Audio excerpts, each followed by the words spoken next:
singing hallelujah.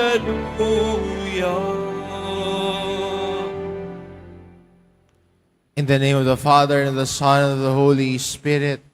Amen. The Lord be with you. And with your spirit. My dear brothers and sisters, let us acknowledge our sins and so prepare ourselves to celebrate the sacred mysteries.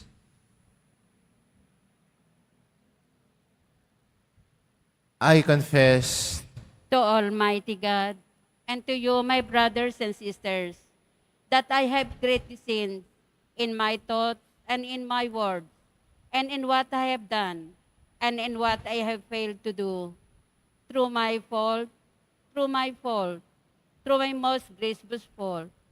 Therefore, I ask Blessed Mary, ever Virgin, all the angels and saints, and you, my brothers and sisters, to pray for me to the Lord our God. May Almighty God have mercy on us, forgive us our sins, and bring us to everlasting life. Amen. Lord, have mercy. Lord, have mercy. Christ, have mercy. Christ, have mercy. Lord, have mercy. Lord, have mercy. Let us pray.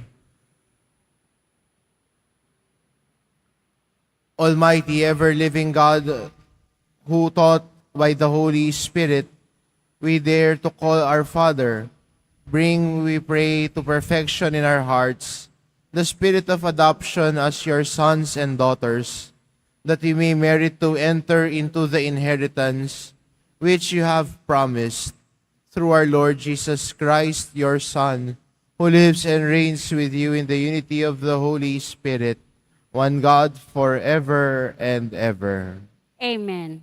Please be seated.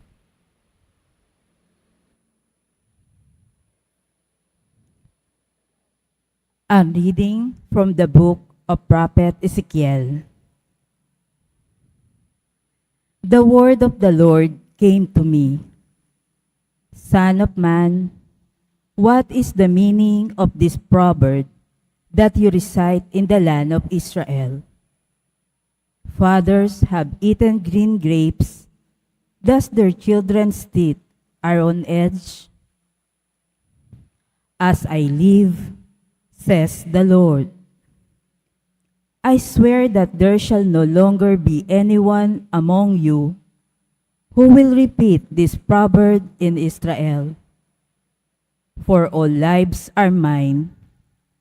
The life of the Father is like the life of the Son. Both are mine. Only the one who sins shall die.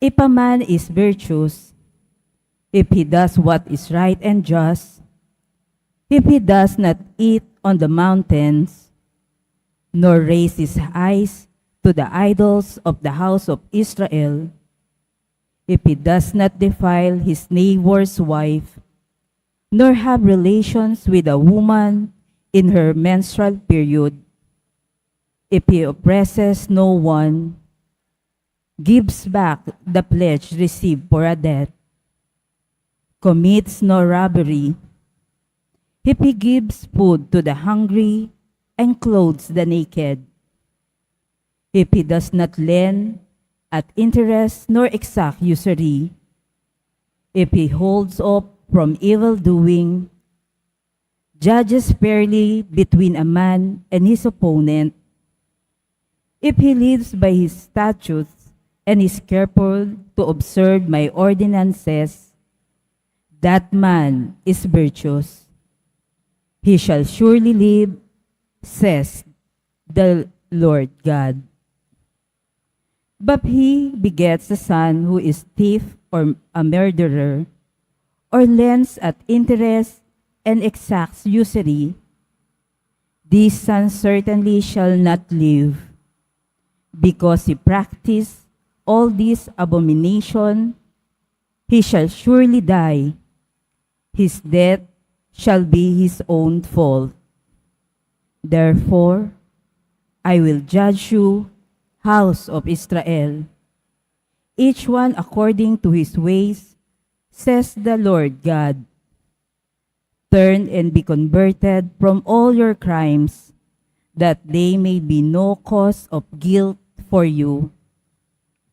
Cast away from you all the crimes you have committed, and make for yourselves a new heart and a new spirit.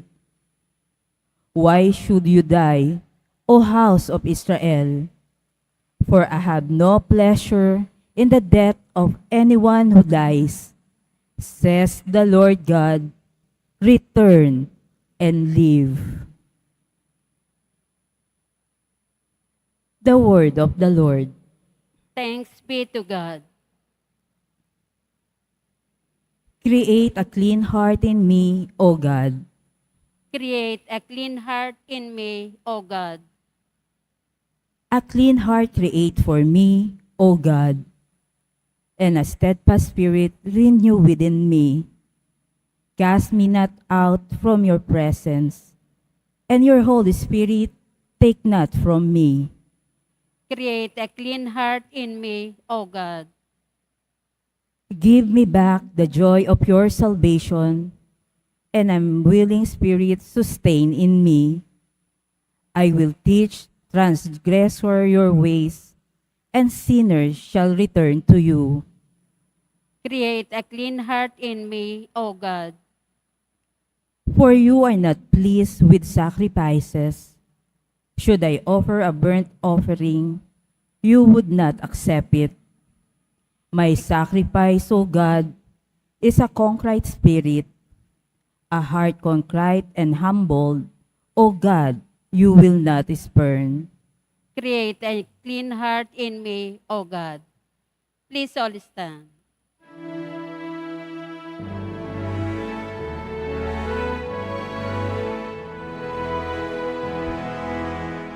Alleluia, alleluia,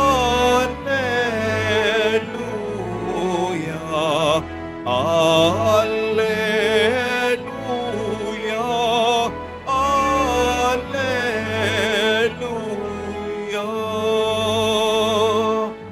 Blessed are you, Father of heaven and earth.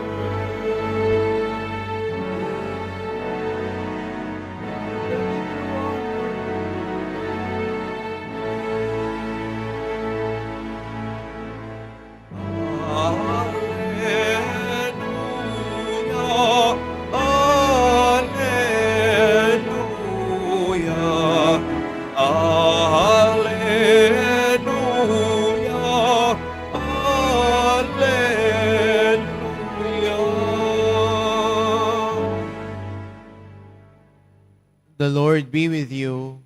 And with your spirit. A reading from the Holy Gospel according to Matthew. Glory to you, O Lord. Children were brought to Jesus that he might lay his hands on them and pray.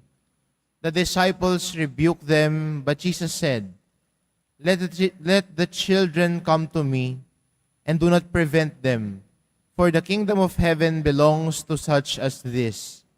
After he placed his hands on them, he went away. The Gospel of the Lord. Praise to you, Lord Jesus Christ. Please be seated.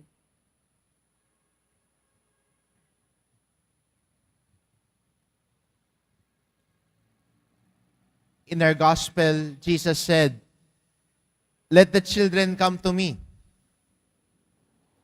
Why did he ask that the children come to him?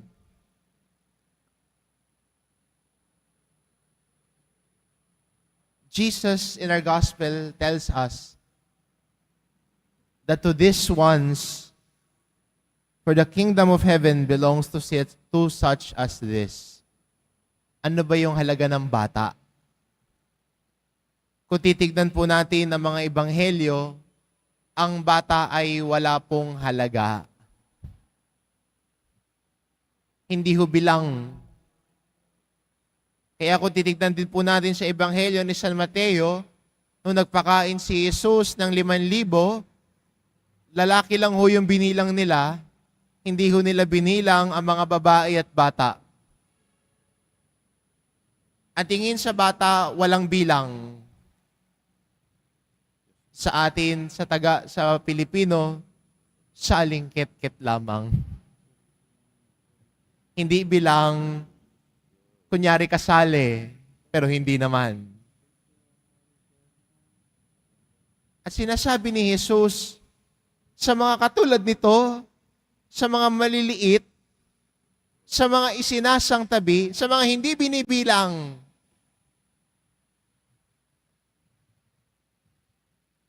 sa kanila ang kaharian ng Diyos.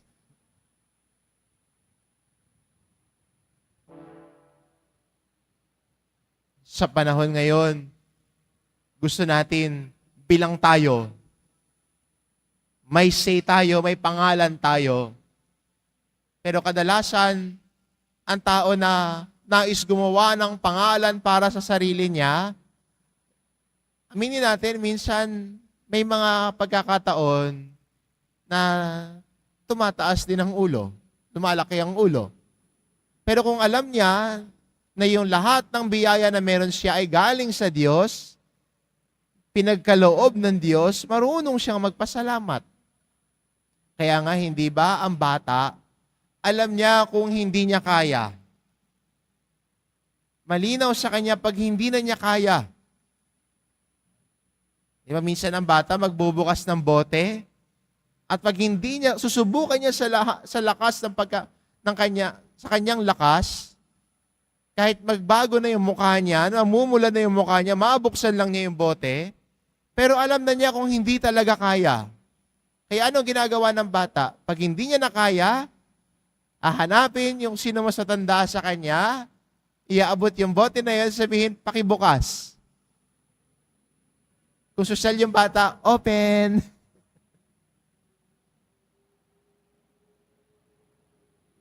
Alam niya kung ano yung kaya niyang gawin. Alam niya yung hindi niya kayang gawin. At pag alam niyang hindi niya kayang gawin, hindi siya naiya na humingi ng tulong. Minsan pag tumatanda na, akala niya kaya niyang gawin lahat. Tingin niya siya yung papalit kay Superman. Kaya nangyayari, kahit hirap na siya, ayaw niyang humingi ng tulong. Bakit? Pride ko to eh. Pride ko nakasalalay dito, hindi ako hihingi ng tulong eh. Pero ang bata, na lumalago sa pagpapakumbaba, alam niya yung limitasyon niya, alam niya rin kung hanggang saan ang kaya niya. Hindi siya nagpapanggap na malakas. Hindi siya nagpapanggap na kaya niya. He knows when to ask for help. At ang tao na maliit din sa paningin ng Diyos, hindi nagmamataas, alam niya rin na ang Diyos ang tumutulong sa kanya. Kaya maganda rin bilang deboto ng mahal na pong Jesus Nazareno, at tayo rin mga pilgrims na nagtutungo dito sa simbahan at mga pilgrims sa ibang bansa na nakikiisa sa ating pagdiriwang ng Eucharistia. We look to God with trust that we know we can run to Him when things get heavy for us. When we say, Lord, hindi ko na kaya. Lord, nabibigatan na ako. Pwedeng lumapit sa Kanya. Pwede magpatulong sa Kanya. Dahil ang bata, alam niya kung hanggang saan lamang siya. Pero hindi siya sumusuko. Hindi siya umaayaw. Pag nahirapan siyang buksan yung bote, hindi niya biglang ibababa at sabihin niya, ayoko na, hindi ko nakukunin yan. Hindi siya sumusuko, pero humihingi siya ng tulong. Maganda rin para sa atin bilang Kristiyano, sa ating paglago sa pananampalataya natin, alam natin na may mga bagay na nabibigatan na rin tayo. Pero kaya rin natin sabihin, Lord, mahirap na, pero hindi ako aayaw, tulungan mo ako. A child always asks for help. And the child knows when to ask for help. Sa matingin natin kahinaan, pero sa totoo lang, ito'y kalakasan. Kasi ang tao na kayang aminin ng kanyang kahinaan, kaya niyang aminin ang pagkakataon na kailangan niya na ng tulong, yun yung totoong malakas. Kasi alam niya that he cannot exist on his own. He needs the help of other people. Ang taong tingin niya, kaya niyang gawin ang lahat, nasobrahan ho yata ng hangin yun. Ano? Yung taong tingin niya, kaya ko yan, alam ko yan, kaya kong gawin ang lahat ng yan, nasobrahan ho yata ng hangin. Ang taong maliit, marunong magpakababa. Ang taong maliit sa harapan ng Diyos, alam niya kung kailan hihingi ng tulong. Ang taong maliit sa harap ng Diyos, walang maipagmamalaki. Dahil alam niya, kasama niya lagi ang Diyos. Katuwang lagi niya ang Diyos. Kapiling niya lagi ang Diyos. Kaya ito magandang paalala sa atin. Tulad ng isang bata, maliit sa paningin. May kanya-kanyang kahinaan. May kanya-kanyang limitasyon. Pero ang bata din, alam kailan hihingi ng tulong. Sana tayo din bilang Kristiyano, huwag tayo mahiyang humingi ng tulong sa Diyos. Alam natin na pagkasama natin ng Diyos, hindi niya tayo pababayaan. Alam natin na pag tumutulong sa atin ng Diyos, ay tutulungan niya tayo. Hindi tayo nag-iisa. Hindi ka nag-iisa sa pagbitbit ng problema mo. Hindi ka nag-iisa sa pagbitbit ng, o kaya sa paglalakbay mo. Hindi ka nag-iisa. Kasama mo ang Diyos, kapiling mo ang Diyos. Tutulungan ka niya. Huwag ka mahiyang humingi ng tulong sa Kanya.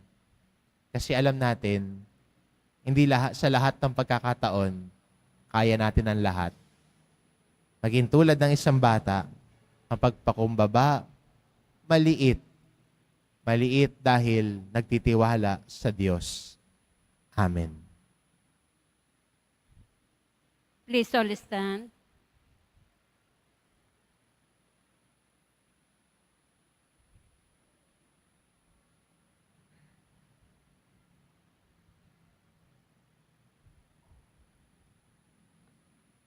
With confidence, we come and present our needs to God our Father, who loves all His children, as we say, Lord, hear our prayer.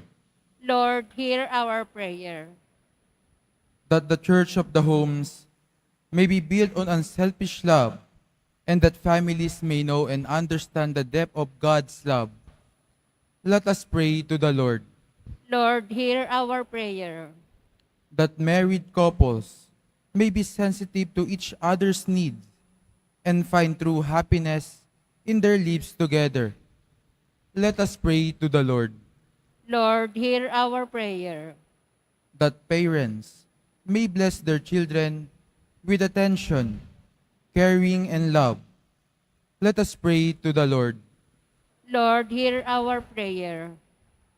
That children and those who have considered weak in our society may be supported by those who have more in life.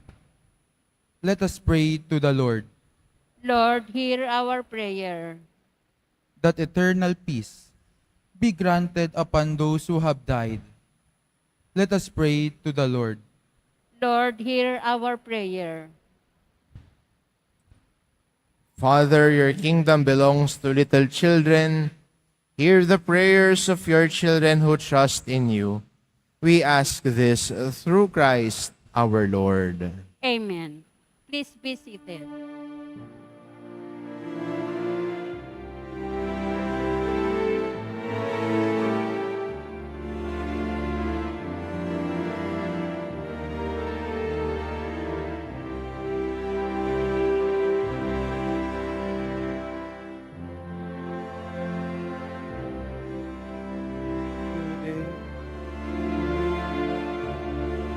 in your heart, we kneel down and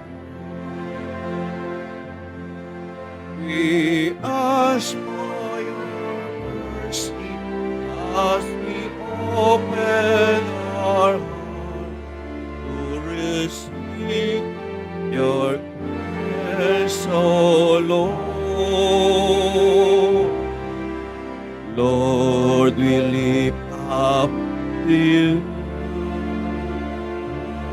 all the gifts we offer for your glory. We will eat this living bread and will drink this living cup and forgiveness your presence, O Lord,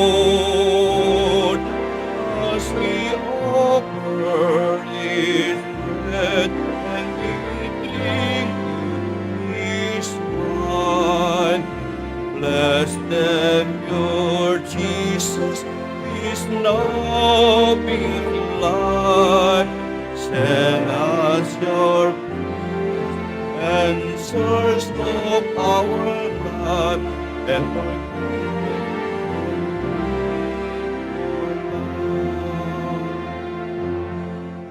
Please all stand.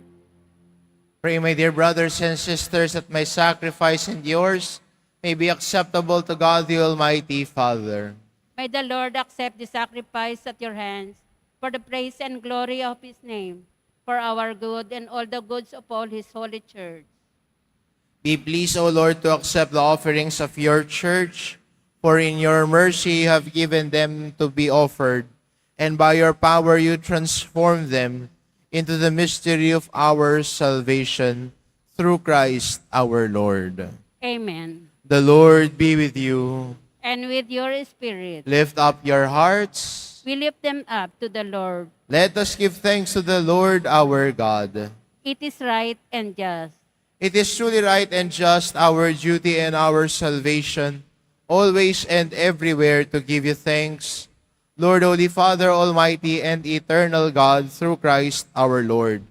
In him you have been pleased to renew all things, giving us all a share in his fullness. For though he was in the form of God, he emptied himself, and by the blood of his cross brought peace to all creation. Therefore he has been exalted above all things, and to all who obey him has become the source of eternal salvation.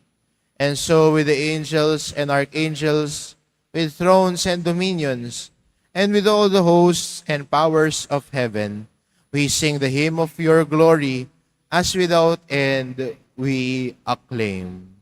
Holy, holy, holy Lord God of hosts, heaven and earth are full of your glory. Hosanna in the highest. Blessed is he who comes in the name of the Lord. Hosanna in the highest. Please all kneel. You are indeed holy, O Lord, the fount of all holiness. Make holy, therefore, these gifts, we pray, by sending down your Spirit upon them like the dewfall, so that they may become for us the body and blood of our Lord Jesus Christ. At the time he was betrayed and entered willingly into his passion, he took bread and giving thanks, broke it and gave it to his disciples, saying, "Take this, all of you, and eat of it. For this is my body, which will be given up for you."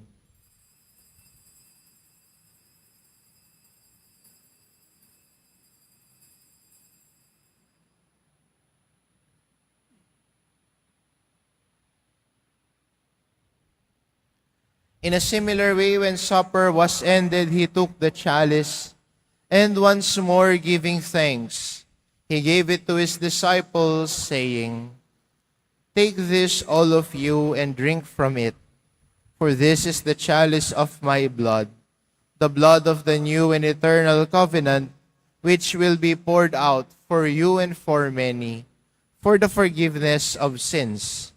Do this in memory of me."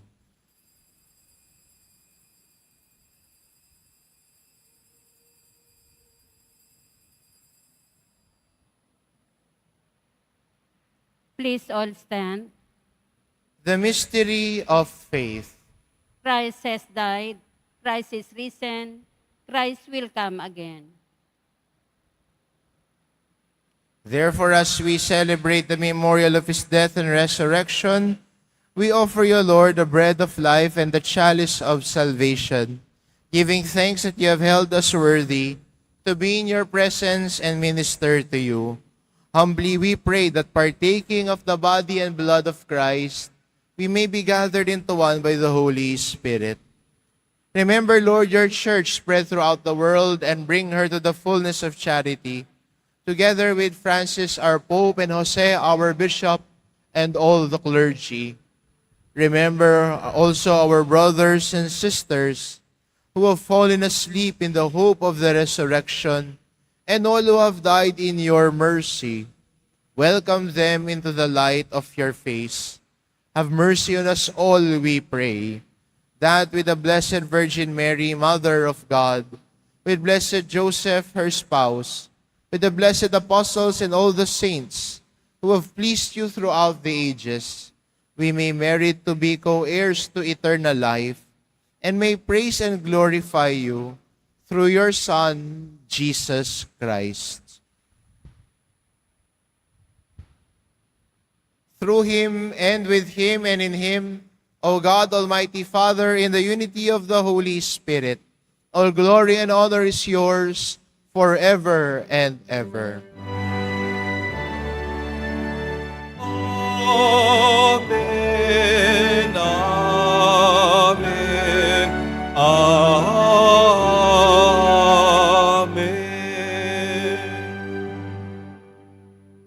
At the Savior's command, informed by divine teaching, we dare to say, Our Father in heaven, hallowed be your name. Thy kingdom come. Thy will be done on earth as it is in heaven.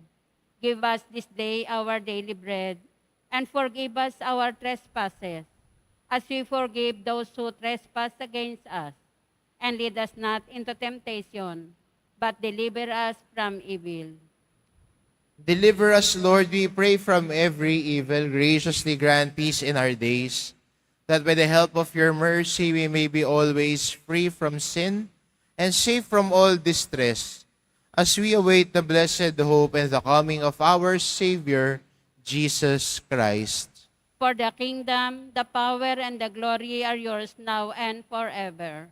Lord Jesus Christ, who said to your apostles, "Peace I leave you, my peace I give you," look not on our sins, but on the faith of your church, and graciously grant her peace and unity, in accordance with your will, who live and reign forever and ever. Amen. The peace of the Lord be with you always. And with your spirit. Let us offer each other the sign of peace.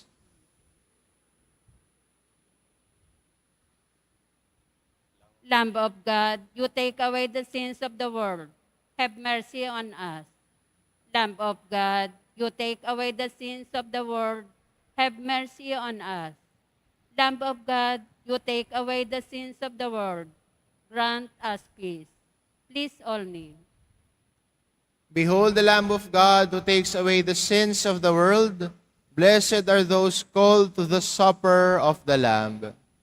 Lord, I am not worthy that you should enter under my roof, but only say the word, and my soul shall be healed.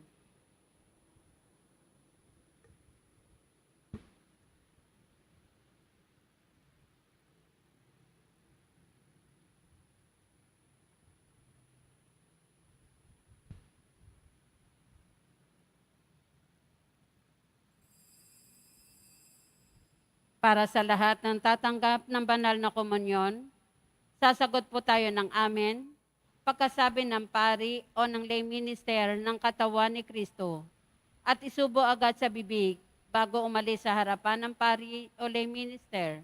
Sumunod po tayo.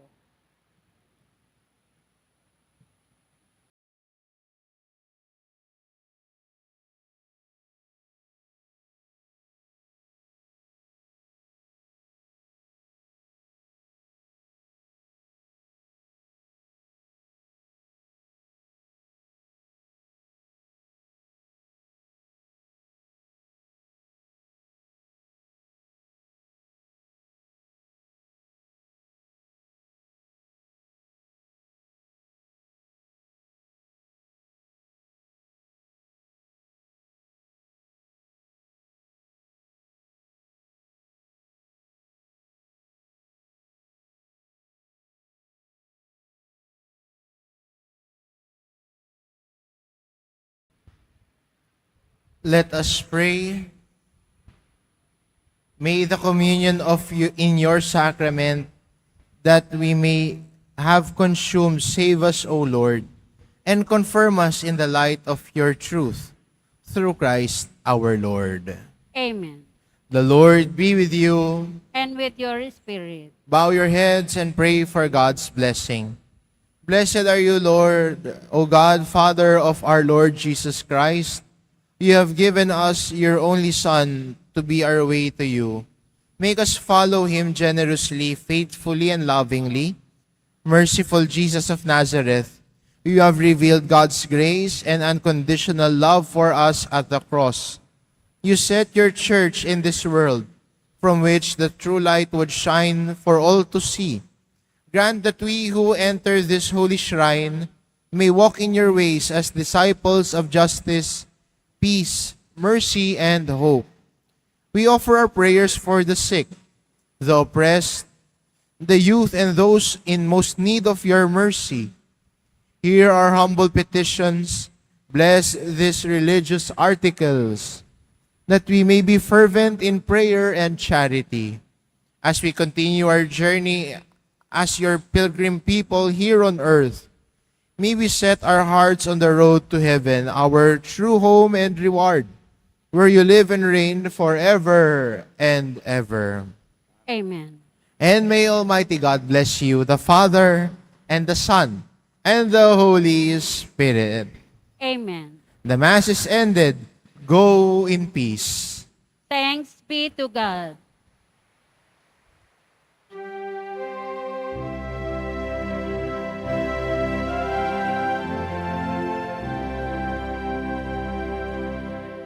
Nuestro Padre Jesús Nazareno, sinasamba ka namin,